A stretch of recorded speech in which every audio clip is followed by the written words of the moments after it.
Right, everyone. Welcome to the Australian Poetry Hall of Fame, Wednesday Words Open Mic Night. And we've got a special guest tonight. We've got Gladys and we've got Sunny Boy Brumby here, who's going to read some of his poetry for us as well. First of all, I'll begin by acknowledging the first owners. Excuse me, in my croaky voice, the first traditional owners of and custodians of the land on which we stand, the Bangbai people, and elders past, present and emerging in their continuing connection to the land and the Indigenous people of all Australia. I'm going to start with this reading by Roderick Williams in this book, Forest of Dreams. It's a funny thing about poetry books, you often get them and they've never been read. So you've got to sort of fold them back a bit. Dingo Creek in flood. Dingo Creek is flowing, to the Manning River going, wide and flooded as she moves between the ranges and the hills. With all the gullies gushing, silver streams of water rushing, wondrous welcome constant rain each hole and hollow fills. The mountainside is singing with the rain, the clouds are bringing, as corridors of water stream down to the valley floor. On the banks the branches lying now down the creek go flying, a swilling, swirling torrent turns the river to a roar. The sagging oaks are dripping, in raging waters whipping, the light brown froth of whirlpools that spin the sticks on end, while logs and branches travel deep, flected by the gravel, piling up as forging forces carve out the river's bend. And spearing headlong, crashing, the flotsam jetson splashing, drops to a lower level on Dingo Creek roars on. It shows no compromising, the river just keeps rising, climbing banks and trunks of trees, is twisting form now gone.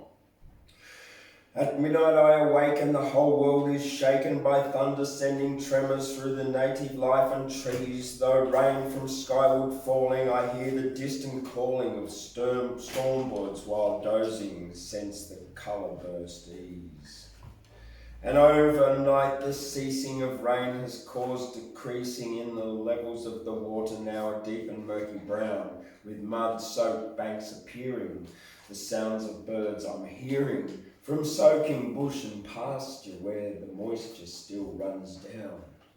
Dear Dingo Creek, keep flowing, may seeds of life keep growing. Will they learn their lesson and not pump you dry again? Run to the sea forever, may human greed not sever the ancient cord of living that comes with joyous rain. Okay, that's Dingo Creek. And there's one more I want to do here from Roderick Williams, Forest of Dreams and Other Journeys of the Red Road. And this one is called Land of the Biripi. In a valley of great beauty where the Manning River runs, that where the mighty Biripi breed daughters and their sons, while in this land so plentiful where peace reigned over all. They told the stories, sang the songs, danced and heard the ancient call. Biripi, Biripi, protect your children well, in the place of the big hollow where dreams and spirits dwell. Biripi, Biripi, you hear the ancient calls, from salt waters, tribal ground to sacred waterfalls. The laws that bind the people up are special to each clan, to keep the peace and harmony for woman, child and man. Yolunga, rainbow serpent, guards the river, lands and range, and stores the passing of the time and knows the constant change. Biripi, Biripi, what has Yolunga seen? Your tears that flood across the land have keep the valley green. Biripi, Biripi, Yolunga's heard you cry. 200 years of weeping for the mighty Biripi. For many thousand years your children played by rock and tree, with neighbours to the north and south you lived in harmony. Like Ngamba and the Warami you spoke your tongue Katang, Poems and songs across the land from every campfire rang.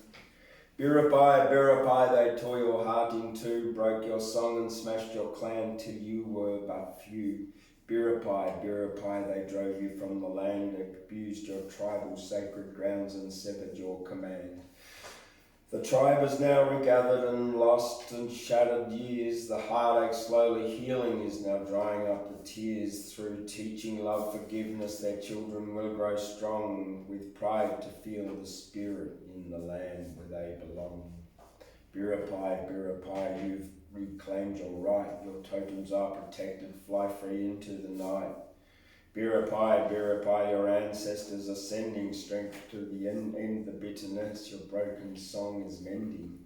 The land of Yolanga dreaming, the land of Biripi, where ancient young men spread their wings and roam the nighttime sky, where seeds of life are scattered wide to nurture you and me. Yolanga serpent links the land from mountains to the sea. Biripi, Biripi, what wonders can we learn? To sit with patience and respect within the circle's turn. Biripi, Biripi, join up each heart and hand, and grow with strength and wisdom in peace across the land. Biripi, Biripi, your ancestors ascending, a dream to build the future on. Your broken song is mending. Biripi.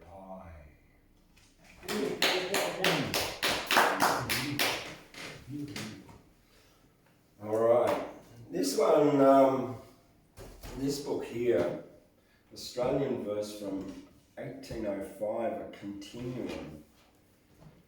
Now, poets record things often that are missed or lost in history.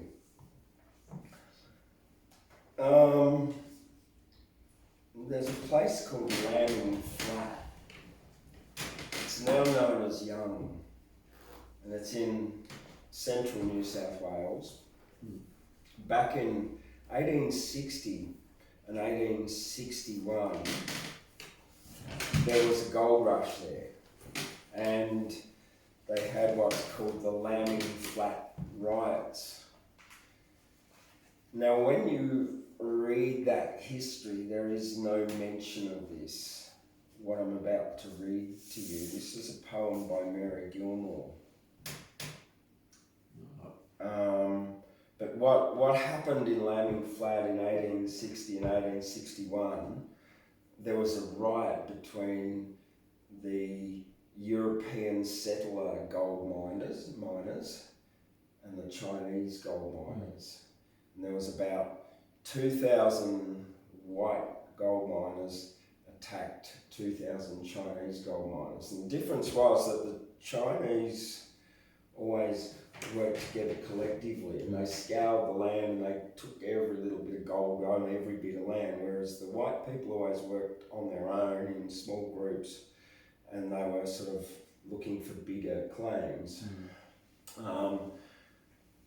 Now, it's said in our history books that it was caused because the Chinese were taking the water to sieve the gold, but it's much more likely racist based. And so they basically drove these 2,000 Chinese out, which led to then the government of the day introducing the first Immigration Act and restricting Chinese immigration into Australia. There's no mention in what I've read and looked and researched about anyone being killed. Mary Gilmore here puts a different slant on it in a poem, 14 Men. 14 men, and each hung down straight as a log from his toes to his crown. 14 men, Chinamen they were, hanging on the trees by their pig-tailed hair.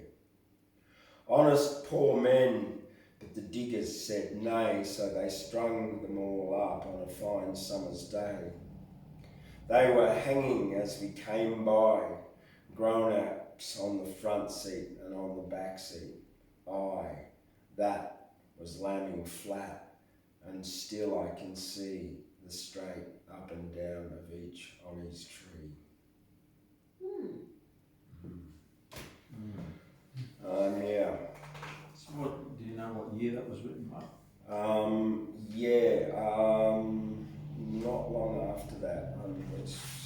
This section here is 1902 to 1913. Yeah.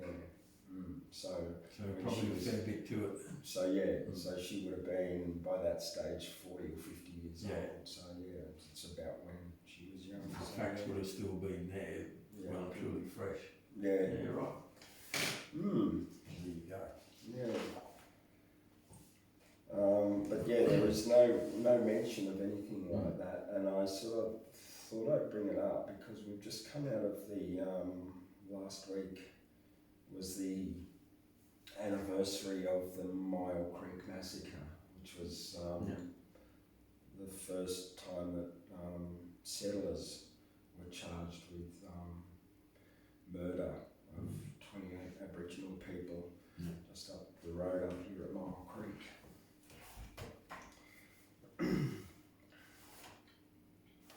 Emus by Mary Fullerton. My annals have it so, a thing my mother saw nigh 8 years ago, with happiness and all, along a level hill, a clearing in wide space and night's tardy chill, yet damp in morning's face.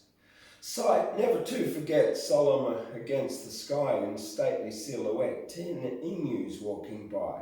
One after one they went, in line and without haste, on their unknown intent, 10 emus grandly paced. She used to hedge dim fields, watch them go filing past, into the great bush wild, silent and vast.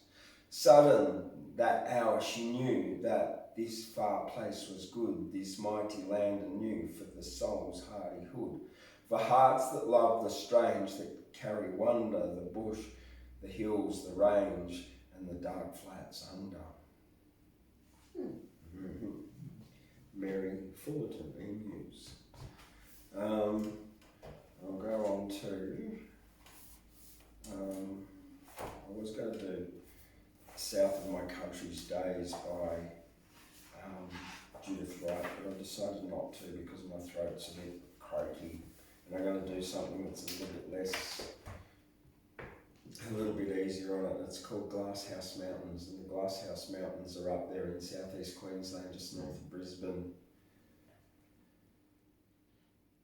And they're amazing. There's Tibrogargan, Biwa, Coonaran, Ngungun,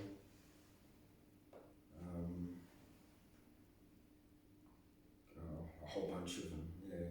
Karoi, yeah. I've climbed most of them, so I sort of have a big, a really lovely connection with them.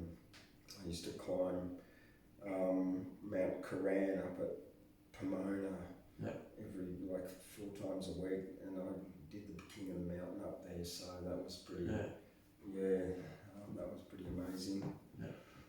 Glasshouse Mountains, seen always across a bay called Deception, abandoned pier bait kiosk, the prawn fleet swinging at anchor with the moon, 5 gables of glass. No one dare cast the stone or could over that sunlit stone's throw of water to shatter them on clear days. They stand far off, move close under cover of rain. At night, safe in our beds, we dream of them, dark brows of giants frown up from the bay's blue depths. Our pebbles skip leagues of bright water to shatter their heads. So close, we push off for their further shore. Our arms grow stronger, for rowing, and like lodestones they draw us, drawing the strength from our flesh. The grey sandpiper dips through matchwood spars, sea lice burn flakes of moonlight glitter, and burn the bay dries to white salt and our fingers to to our black on our lips. O giants unkilled who walk tonight the moonlit water, lines of my sleep.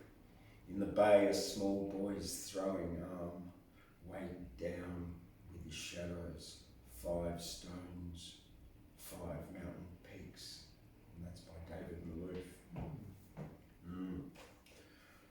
Right, that's it for me tonight, and I might do some more of mine after Sunny Boy has his and Gladys does hers. Yes, you go ahead, mate. Just tell them. All right. No, I'll be anxious to hear them. All Yes, right. it's nice to hear them. Thank you so The much. small, Thank you so much. the first one you read. So that's all like it. This is- reasonably like. Well, it's Australian, he's travelled quite around everywhere, This is, thank you so much for having me here. It's my No, first it's lovely ever having you. We're very honoured. public sort of recital. So what I'm going to share just a few of my points, and these will capture a period of my life, a journey that starts off with my recognition of what I had become in my life, which is a poster boy, and after the realization of it, slowly moving away, moving into the nature, starting to learn from nature, learning to develop multiple identities and voices, and I'll just give you a short journey through it to sort of capture that. So this is Poster Boy. This is one of the first points that I wrote when I realized that I'd become essentially a poster boy because I was a very successful migrant worker, professor at a university, a very prestigious university, roaming around the world, being invited as guest speaker, doing all the very talks, and having a life traveling 6 continents every year, pretty much, right? And I realized that what it was essentially me turning into a poster boy. So I wrote these verses then. Stop, Hammer, stop. What are you doing? What have you become? Remember your roots. Remember your peoples. Remember your goals. Yes, some applaud you as a success. They consider you a model, someone they look up to, and sometimes want to become. They are fooled by illusions, endowed upon a poster boy.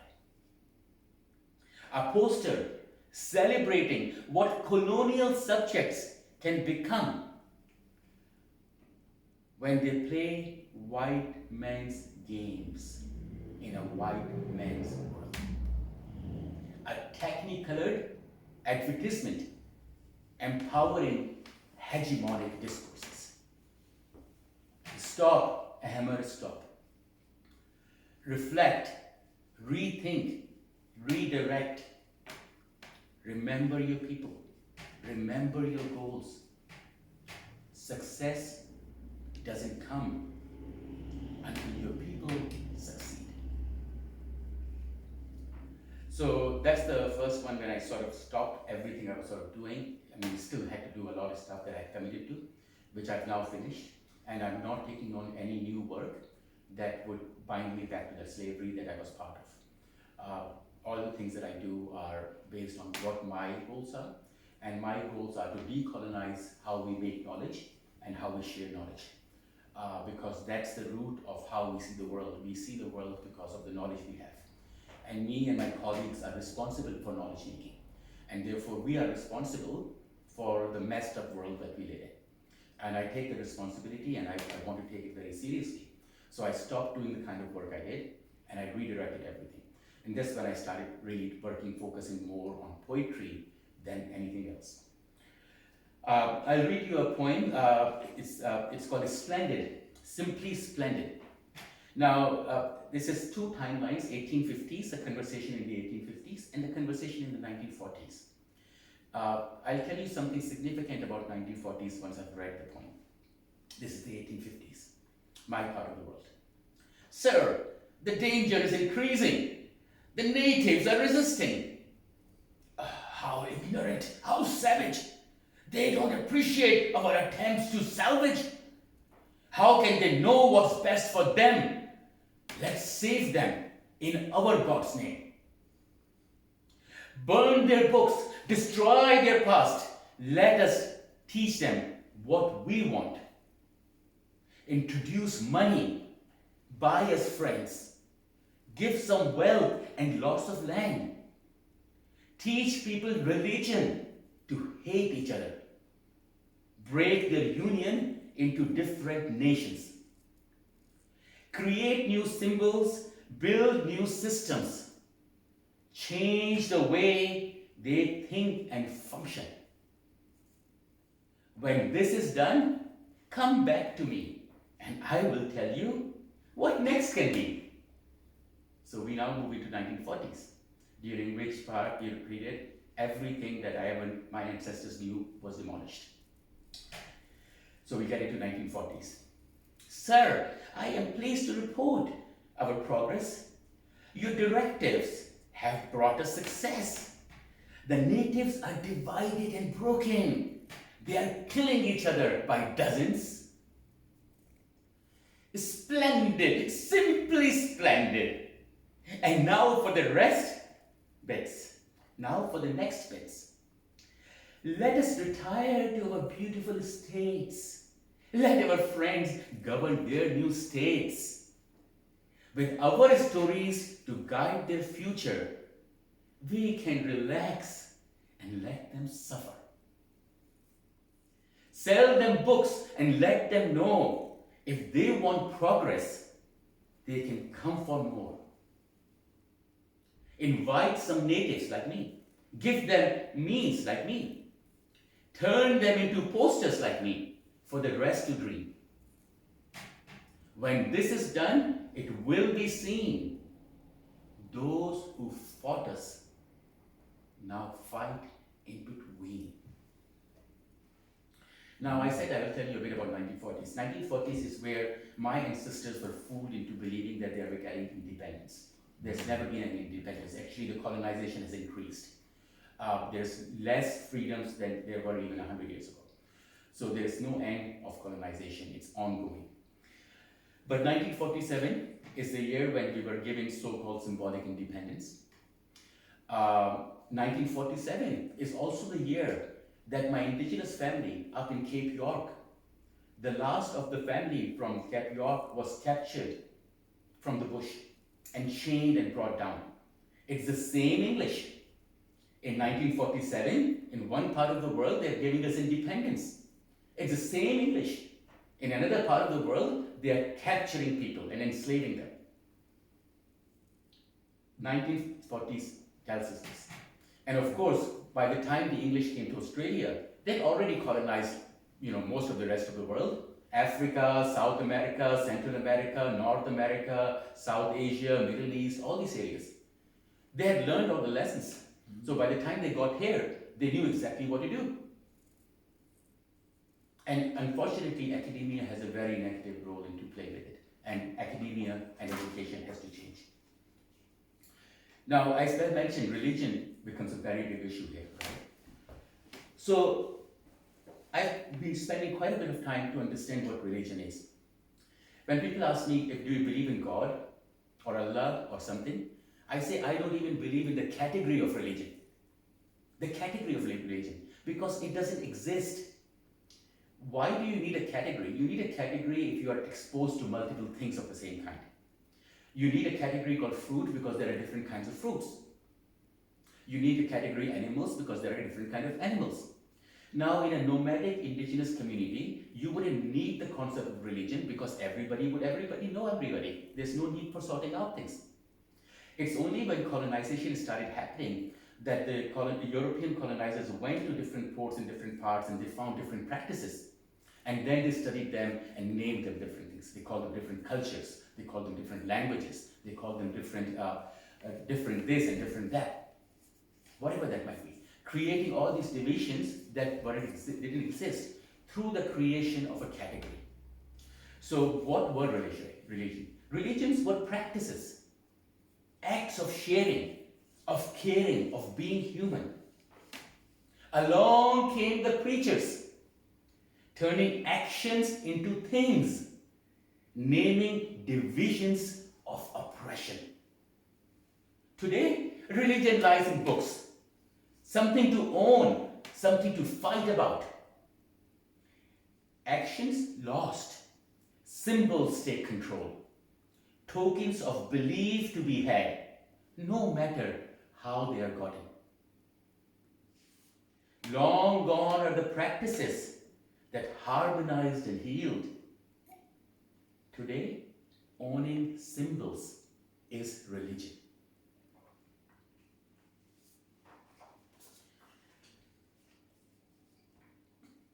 You know, as I moved through my journey, I realized that the city is an oppressive place. And now actually, if I go to any city, my mouth starts having a bad taste, I get a cold, my headache, I have headaches.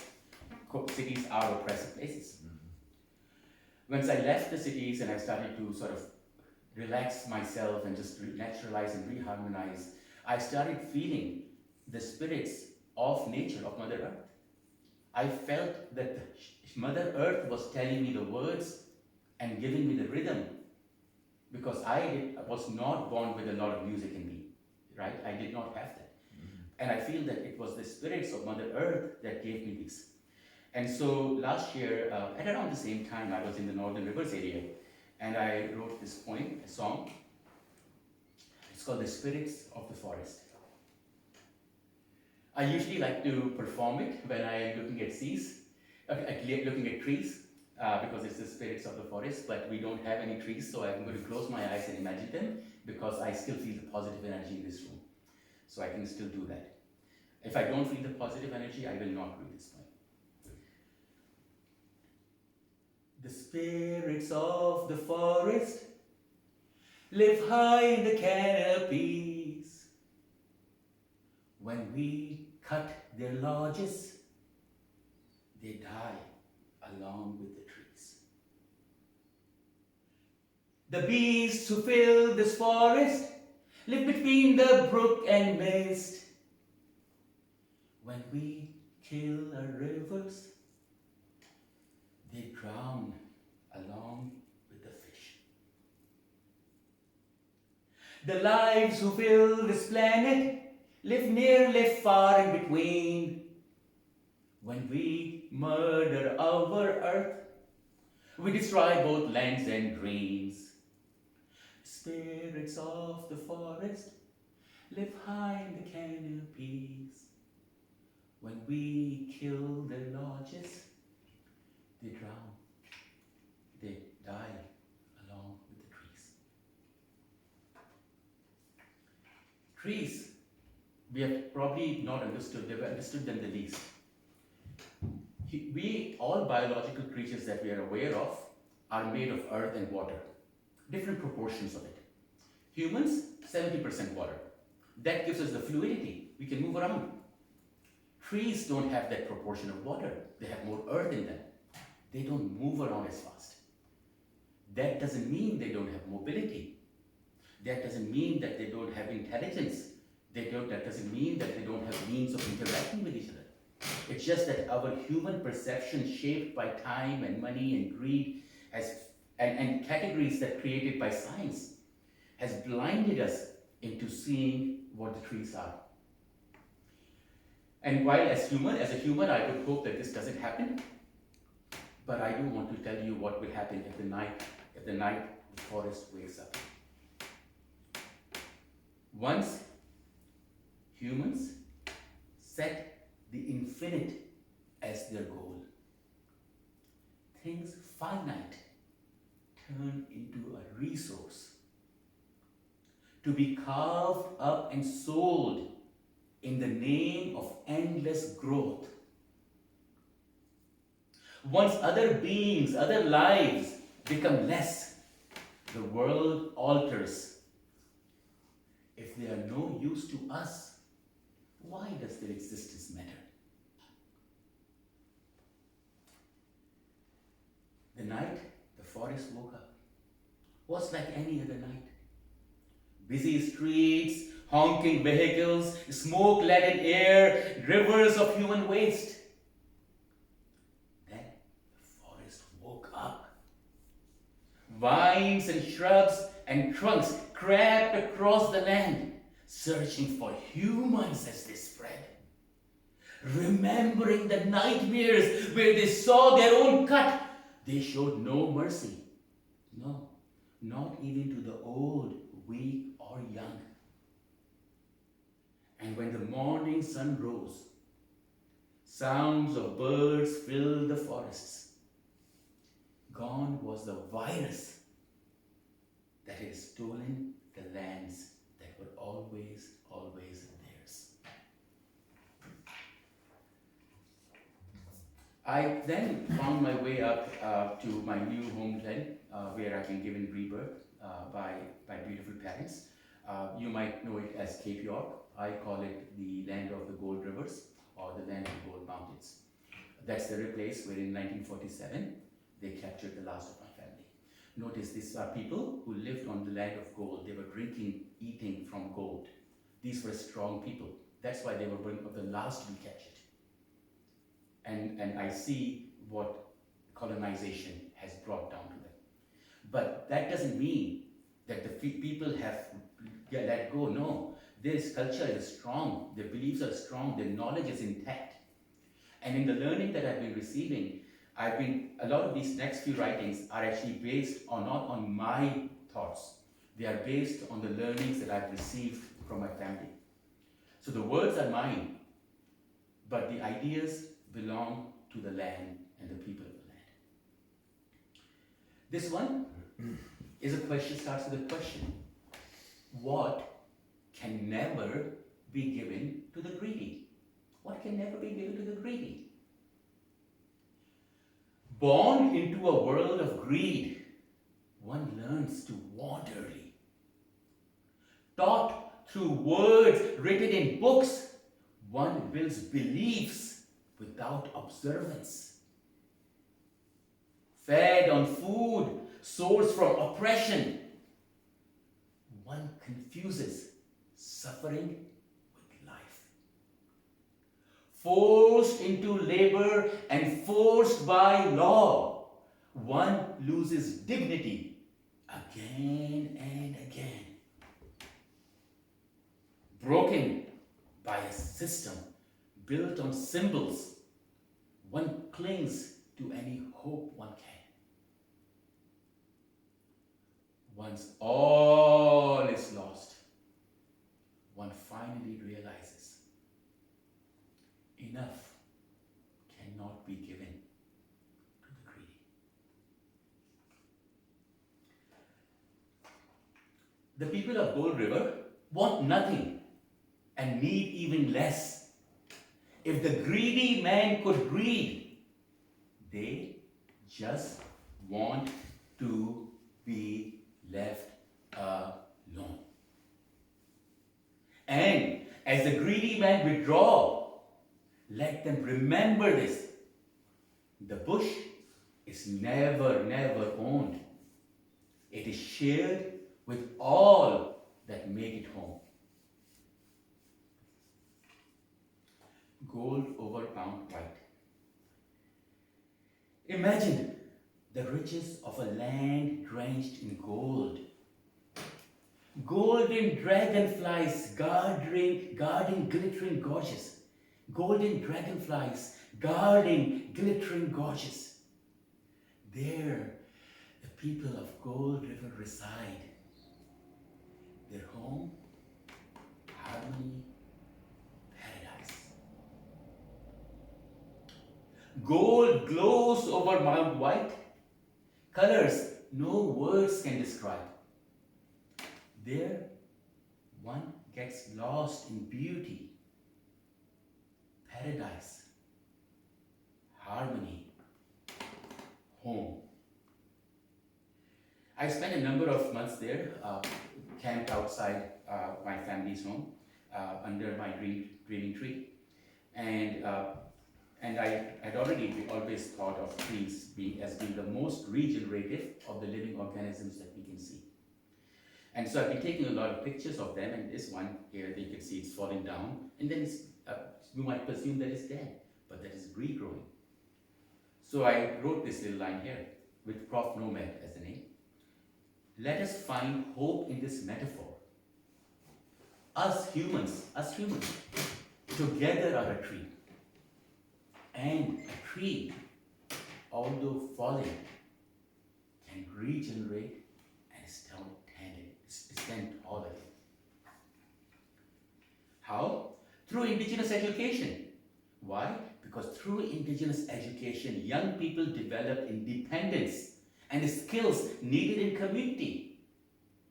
Through modern education, young people develop dependence and skills needed by corporations. Perhaps it is time to learn from the indigenous education and reform modern education. So as a transition into my next life, being reborn, I was consciously doing it. I celebrated my own funeral and a rebirth on the same day with my friends and family who had flown in from Keynes and Coin. It was a beautiful event, very emotional for me because of course I was letting go of a lot. Not of course physically letting go, but letting go internally letting go. And then also realizing that now I'm going to start to learn again. So I realized that in my next life, I need to be a child of the earth. I am a child of the earth. Kept clean by water. Water that protects me from being consumed by fire. Fire is my life. Fire is my energy. All loved by the same air. Breathe in. Breathe out. And into my new birth, I also realized from my learnings from my previous life that when I re-enter and I get reborn, I will maintain 3 rights only, 3 biological rights. Born of this earth, I share rights with my brothers and sisters who crawl, swim, fly, stand, or whatever. Right to live on earth. Right to nourishment. And right to receive your integrity. These fulfilled, Mother Earth will keep me strong. I will read you the last one. It's my first one. I've written a few more as Sunny Boy, but I'll just read the first one and then I'll stop here. Tears and smiles. So this is Sunny Boy. Now Sunny Boy, of course, is a child. So Sunny Boy doesn't have very complex vocabulary or grammar. So all the poetry that I write with the Sunny Boy's voice, which is my new voice, in addition to my alternate voices, this is a voice which has to have the most simple of words. Sun brings tears. Moon brings tears. Death brings tears. Birth brings tears. I cry and tears free me. Dingoes make me smile. Peahens make me smile. Singing makes me smile. Dancing makes me smile. I laugh. And smiles make me strong. Thank you.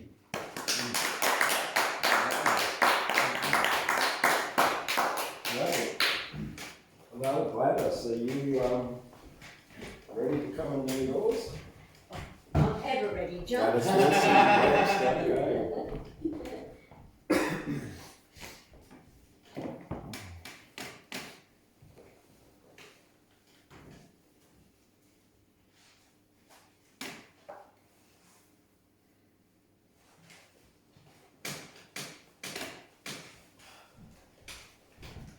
You, James. All right. That was excellent, by the way. Very much enjoyed. Thank you. Now, James, you're right here. I am. I'll just move out here because I think this. Oh, yeah, it's in Yes. the way. Oh, that'd be right, yeah. Put it there, I'll short one today. Okay. Well, this is just called Australia. We live in this wonderful country that's divided by land and sea. where our Anzacs fought for freedom to keep us all safe and free. With this ever-growing nation of ours, there's so much to share. Let's all stand together as proud Australians to show that we really care. The rugged landscape of the bushland, with peacefully flowing rivers and streams, our beautiful scenic view of the historic Blue Mountains, is the envy of one's dreams. Still, all of nature's creations, nothing can compare to the everlasting eucalyptus and sweet-smelling scent of wattle that drifts in the evening air. But even with good intentions, many still like to brag about their precious icon, the good old Aussie flag. We should all be thankful in this life, as there's peace forevermore, with our villains and bush rangers of long ago that have now vanished from our shore. The kangaroo and emu, koala, our cockatoo, and the red glow of the setting sun that hangs over Uluru. So please raise our hands to salute our country, that's ever so rich and rare. Now come on mate, let's celebrate, advance Australia fair.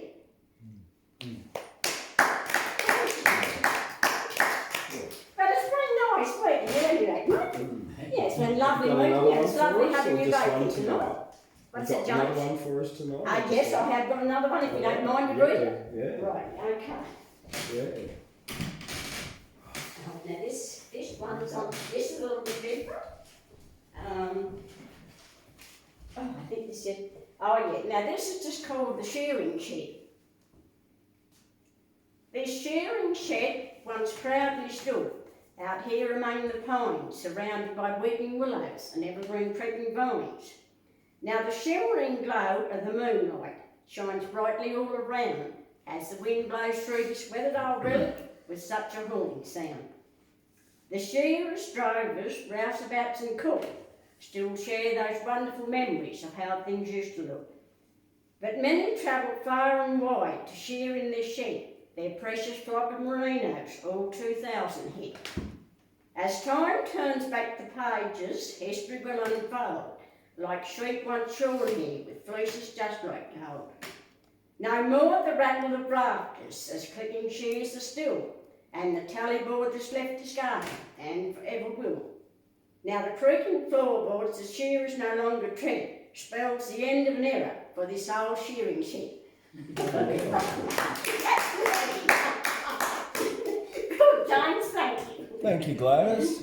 You know I love being here, don't you? I do, yeah. Absolutely. All right.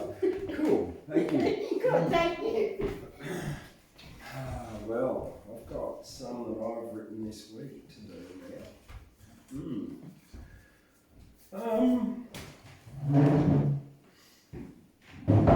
Yeah. Some little sort of rhyming ones that I've done this week. Now I'll just scroll through them to find where they actually are. Oh well, the first one was about the humans in the zoo. The humans in the zoo were locked in cages too.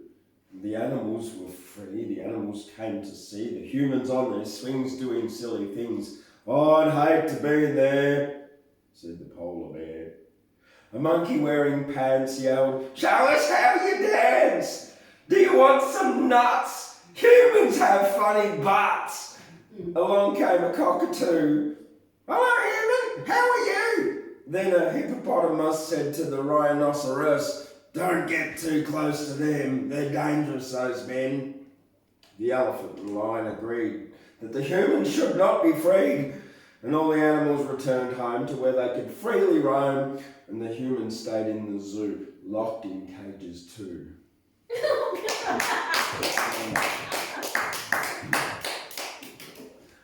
Okay, that was written this week based, exactly on what it was. It just sort of wanted to flip it around. We can only live in hope, can't we? Yeah. This one,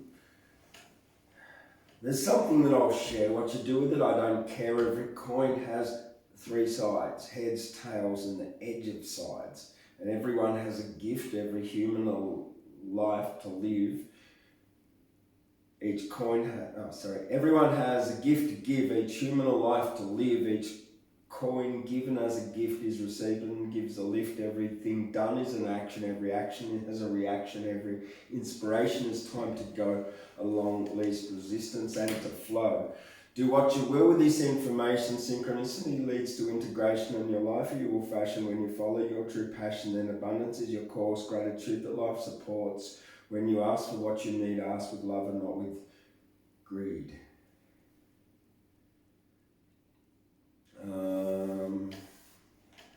This one was about me apologising to my sister. I build a bridge and get over it. The past has passed, a truckload of it. Apologising is to be humble, forget the past and do not grumble. By building bridges a road grows, or flowers die like a wilted rose. Over the bridge is bucolic, which is better than being an alcoholic. Over the river is Arcadia, where the shepherd is the saviour, standing watching over sheep, not alone like little Bo Peep. Over the bridge the eagles fly, while petals drop dead and dry. Every bridge leads to new land, over a hole to where life's grand. Stuck in the past you can cry, with regret you'll never fly. Build a bridge and say sorry, alleviates another's worry. In their constant past regression, stuck in the past you'll have depression. So build a bridge, get over it, or you'll always be stuck in shit, walking smaller, circles getting smaller instead of shining, growing taller.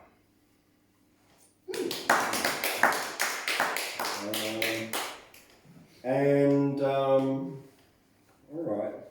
So I was listening to Australia All Over with Macca this week, and I don't often listen to that, but I do occasionally when I'm up on a Sunday. I'll pop it on and have brekkie. And there was a story this fella told about a heron that was on a log, and the crocodile, and it was watching the crocodile, and the crocodile went to snap at it, and it took off, and it circled around, and it came back and landed on exactly the same log, and the crocodile had another go, and it got away again. So that's where this one came from. A heron on a log watched a crocodile, watched it very carefully and waited for a while. The crocodile was hungry, thought that he would trap, launched himself at the heron, his jaws closed with a snap. Heron saw him coming and off the log did fly. He'd been watching crocodile and didn't want to die, flew a circle in the air and laughed a little bit, went back to the log and had another sip. Crocodile launched again the second time that day. Heron flew off again, and twice he got away. And you might think I made it up and I'm a little crackers, but I heard the story last Sunday on Breakfast with Macca. Now, there's one more I'm going to do here. Oh yeah, all right. Now this is my bit of bush poetry that I did. Now, bush poetry is supposed to be, according to the Australian Bush Poets Association, rhyming and well metered. Okay. So 2 years ago I went to the Banjo Patterson Poetry Competition. I got third. Now, it's not supposedly a bush poetry competition, it's a poetry competition, but the second year, last year when I went, I got this range of, I did this, it was well rhymed and well metered bush poem about a koala and his bush being chopped down and then finding a new place to live and then catching fire in a bushfire and then finding another place to live. Oh, I've been rescued, that's right. And the guy said, how can I help you? And he said, well, grow me trees and plant forest corridors everywhere. And so out of the 3 scores I got, the first one from the 3 times Australian Bush Poetry Champion was above 90%. The second one from another fellow was above 70%. The third one from the woman representing the Bush Poets Association of Australia was just above 50%. Anyway, I didn't get a place, but her comment was something along the lines of, that's not bush poetry, it's more like a kid story. It's about a koala in the bush. Oh, it's metered and right, it's bush frigging poetry. Anyway, it didn't matter because whether I got a prize or not, I did a great performance, and on the way back, I found this place. Yeah, and that's how I came to Gyra. Yeah, right. I thought, well, I'm just going to go really slow back to Nimbin. I'd set a 3-year goal, like I'm going to be out of Nimbin in 3 years, and it was 2.5 years. And so I was looking in all these small country towns, and I slept on a picnic bench at Bendemeer that night. Then I went into Armadale, grabbed a coffee, went to Thunderbolt's cave up there and had a look at that in the morning, and it was 6 o'clock in February and it was only 12 degrees, and I thought, wow, this is a nice place. And then I thought, I'm going to drive in Gyra. And that's, the rest is history. I walked down this street and I got to this building and I looked in the door and I went, I called the guy and here I am. And I opened this place on the first day of COVID lockdown. That's why I've been in it before. Yeah. Anyway, one of the things about bush poetry, it's often they're funny yarns. All right. So this is called Phil McColl, Fill Me Hole.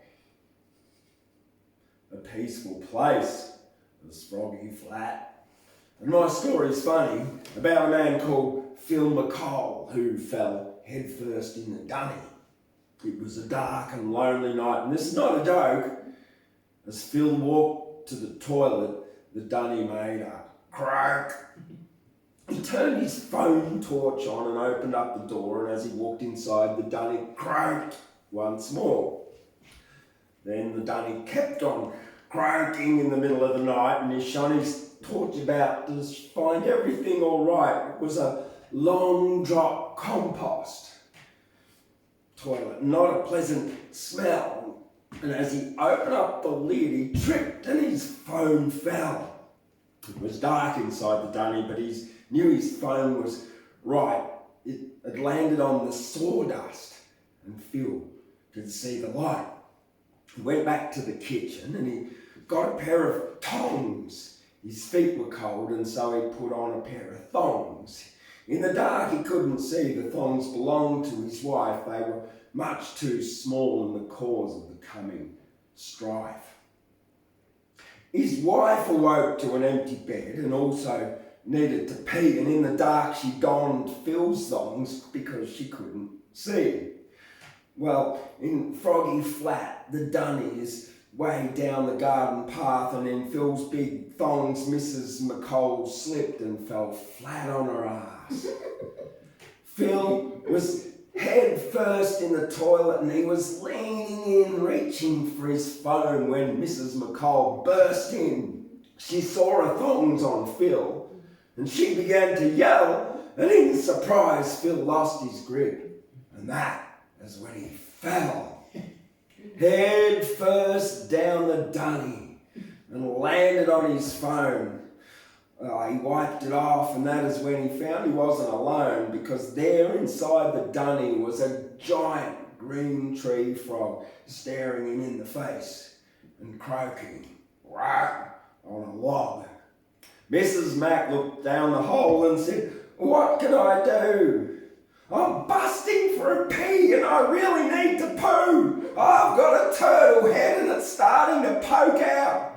"Yes, you stupid woman," Phil began to shout. Well, Mrs. Mac got angry, pulled up a nightie and had a sit. She let it rip, and Phil got covered in more shit. She went back to the kitchen and she made a cup of tea. She called the SES and all Phil's mates to come around and see. Well, they had to dig him out, as Phil was firmly stuck with a pump, an excavator and the local sewage truck. He'd been stuck in shit 14 hours before they dug him out. That afternoon, Phil was free and he gave a happy shout. A peaceful place is froggy flat, but you won't find Phil McColl. The locals now refer to Phil McColl as Fill Me Hole.